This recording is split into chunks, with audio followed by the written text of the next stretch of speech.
Thank you so much, Brother Abiome. I'm so happy to be in the number.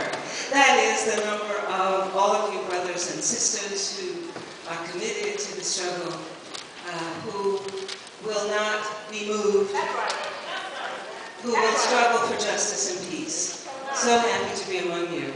Want to give honor and recognition and remember Dr. King, of course.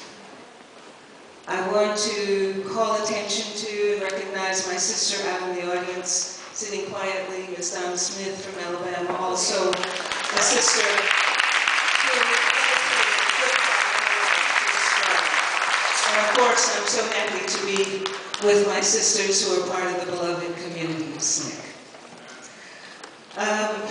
Boss, Sister Martha, says we're supposed to read from the book. But the time is so short, and you can read from the book when you have the time, right? She wants you to know some of our stories. She thinks, and it is important. We want to share the stories, that's why the book is here. But I want to be brief. So I'll just say, I'll mention the part she wanted me to read. And last night I was talking with Gwen on the phone, and I said, you know, Alabama is in my heart. That is where I served in SNCC as a field secretary. Alabama is my heart. It's where I decided I would be a full-time organizer. I would be in the struggle for life. That's where I made that decision. And Gwen said, yes, that was your baptism by fire. And it truly was. I witnessed the murder of a very close friend who had committed his life to struggling for justice, Jonathan Daniels. I witnessed the wounding of another friend, Father Morrislow from Chicago, who was wounded so badly that he was crippled for a good part of his life. So yes, it was a baptism by fire. But it was the beginning, too.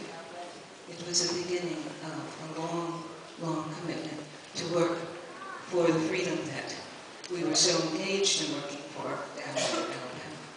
I wrote a poem for you, for all of us who would be here this morning. So that's the contribution I want to make. So Martha will forgive me that I haven't read from the book.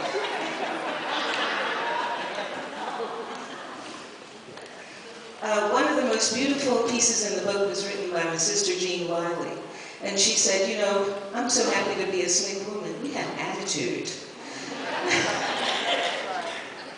So, anyway.